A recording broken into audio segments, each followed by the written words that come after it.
大基本千万字，大家要跟大家做伙来拜一日。古早人认为讲清明前后10天的这段时间，拢会当去地转陪墓。今仔日要甲大家小解这一日就是墓墓。有人读做墓第7条，墓就是埋葬大人的所在，咱讲墓。另外去墓区拜拜，咱讲是上墓。一般清明扫墓分做是陪墓甲地转。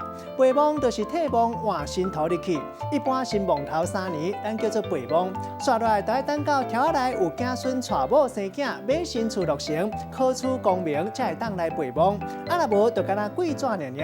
另外扫墓，大意咱讲是陪墓，有人讲是上墓。这个墓有人讲是桶。墓仔埔有人讲是桶仔埔，带大家做伙来小解2个词。头一个咱读做地墓纸，这就是清明去陪墓了后，把墓纸放伫咧墓具的顶面，嘛会当讲是跪纸、献纸、地纸、跪纸，也有这个跪墓纸。若分开来讲，陪墓咱讲是地墓纸。第二个词读做一墓过，这就是讲过去陪墓了的风俗，就是甲拜拜一寡正物件，分予附近较歹过的囡仔。一方面是可怜因，一方面是甲因安打，互因较袂去迫害墓。